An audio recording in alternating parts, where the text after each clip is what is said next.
Good morning to everybody. Y'all come on in here. It is Monday morning. Your boys are a little bit behind, but it does not mean that we have forsaken you. Neither has your God on today. Bishop Graham, what's going on, man of God? How are you on this morning? Man, I will bless the Lord at all times. His praise shall continually be in my mouth. My soul shall make his boast in the Lord. The humble shall hear thereof and be glad. On this Monday morning, oh, magnify the Lord with me, and let us exalt his name together. Man, it's just one more week to get this thing cracking. It just blows my mind that this is the last week of the first month of the year. So we have come to the end of the beginning. So I'm just excited about where we are. Some things, every good thing even has to come to an end. So I'm excited about what we got going on today. So back over to you, great leader. Man, well, like you said, Bishop, and you pointed this out last night when we got done with the show, and I want to thank everyone that joined us on yesterday evening as a part of our show and experience on yesterday. Definitely some great topics, great ways to be able to push one another, and we thank you all for your support. It always means the most to us, and definitely I got to thank both of these brothers for spirited and engaged conversation on yesterday, man. Really, really good, great dialogue, and we appreciate all of your participation and your feedback. That always helps us to be better, to get better, and we're always so thankful with that. Chair Ivy, we see you on this morning. We'll do as we normally do. Good to see you up on here. We Yes, thank you yes. for checking in. I think that's Paula, that's Cutie Pie 3, I believe. So if it is, hopefully work with me. If it is not, I'm so Yes. sorry. Good morning. I see Paula Ellis, yeah, up on here. Leah Washington, good to see you up on here. Morning. Apples, good to see you as well. Benita, good to see you. God bless you. Good morning. And as you all come up in here, we definitely have a word for you. And I thank Bishop for helping to set the tone on this week in Yeah. terms of things of what we're dealing with. And we're coming out of Paul's letter to the church at Galatia, Galatians chapter 5. And we want you all to look at verses 22 and 23. It is up on the screen for you, and I will read it for you from the New King James Version. Verses 22 and 23 say it as thus. But the fruit of the Spirit is love, joy, peace, long suffering, kindness, goodness, faithfulness, gentleness, self control. Against such there is no law. And those who are Christ have crucified the flesh with its passions and desires. If we live in the Spirit, let us also walk in the Spirit. Let us not become conceited, provoking one another, envying one another. Again, going back up to verse 22, do it like we in church, but the fruit of the Spirit is love, joy, peace, long suffering, kindness, goodness, faithfulness, gentleness, and self control. Against such there is no law.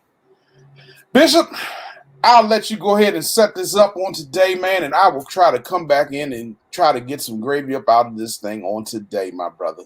Yeah, we starting this week off just talking about the different fruits of the spirit, and the question then there is, are we exhibiting these fruits of the spirit? Too often we talk about the full armor of God, but what about the fruits of the spirit? Things that represent, as in Paul's letter, he said, "Against such there is no law. Against such, if we walk in these things, there is no negativity. There is no wrong in it. There is no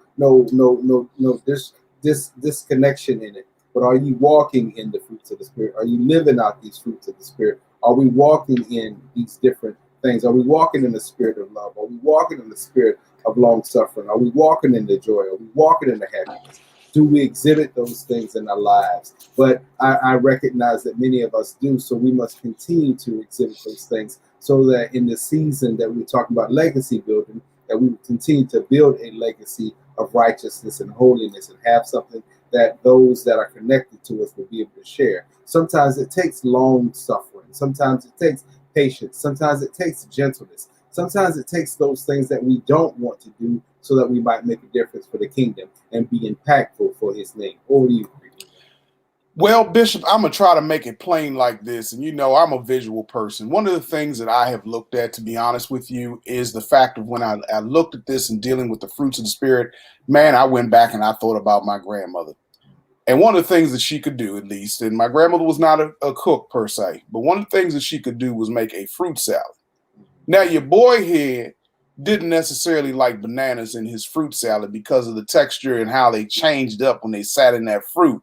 And sometimes certain fruits don't work with other fruits. If you try to put like pineapples and bananas together, the acidity will change the texture of bananas and make them soggier than when you cut them up and they're ripe. They're not really soft yet, they're firm. But if you do that, if you make it too early, man, the texture of that thing just isn't quite right.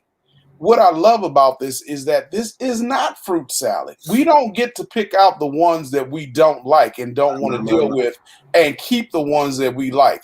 We may not like to suffer because we want to be in relationship with Christ, but because of our relationship with Christ, because of what Christ went through, again, beloved, while we get love, we get peace, we get joy, we get all of these things that Paul talks about, we also sign up to have some seasons where we're going to have some long suffering. And I think that that is a part for us, Lisa Milligan, on this morning, that we've got to be able to realize that when we sign up, God gives us an amazing fruit salad, but we don't get a chance to pick out the pieces that we don't like or we don't care for. And we're going to have seasons as we grow in our faith, as we look at this, and as Paul talks about in walking in the Spirit, and that we have to look at things that we go through. And if we're going to be part of it, even when we're going through, let's remember our conduct as we go down and look further in there.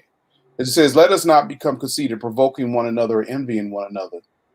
So whatever fruits we enjoy and whatever we're going through, both the highs and the lows, let's remember to keep our conduct as Christians while we're going through.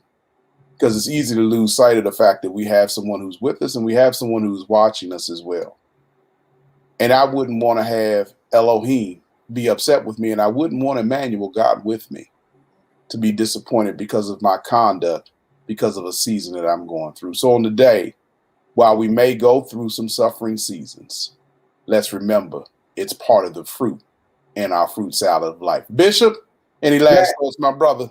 Man, and I'm so glad you went there this morning. I'm so glad you brought that out, because what I recognize is sometimes you got to hold on to different fruit for different seasons. Sometimes you got to hold on to things that you didn't think you needed in that particular season, because there's going to come about a time when you're going to need to be able to show some love. It's going to come a time when you're going to need to walk in peace. It's going to come a time when you're going to need different fruits for different seasons. So don't get caught up in the idea of picking fruits out of the salad, or picking things out of this particular pericope that you don't want or don't connect to, because it's just a matter of time. If you just hold on a little while longer, if you just have these things in your bag, when you need them, you'll be able to pull from them. It's the worst thing to not have something and to need it. I'd rather have it and not need it than to need it and not have it. Over to you, Rick. Man, well, with that, I want to thank you, Bishop, man. Thank you for setting the stage with such a great word. Tiffany Bush, you're going to have to catch part of the rest of this, man, on the replay. So with that, I want us to remember to walk on purpose, talk on purpose, serve on purpose, love on purpose, eat all your fruit today on purpose. Remember that long suffering may last for a season, but God is still with us on purpose. Remember to wash your hands. Remember to wear your mask. Remember to stay physically distant, but socially and spiritually connected. And on behalf of Pastor Paul Sims, my brother here, the thorough one, the one that was allowing me to enjoy some good old gospel Hammond B3 music on this morning, the Bishop Kevin Graham, is Rob Toles reminding you to walk on purpose while you walk on his purpose. Every promise from God is yea and amen. So do something on purpose for God on the day. You all be blessed. Lisa, as you said, be safe, but everything be it in Jesus' name. Remember to walk on purpose while you walk in his purpose on today. You all have the stage of an amazing week right before you. Please walk in it on this week and on today. Love you all. We will see you all on tomorrow for a terrific Tuesday. You all have a good one on the day. Peace.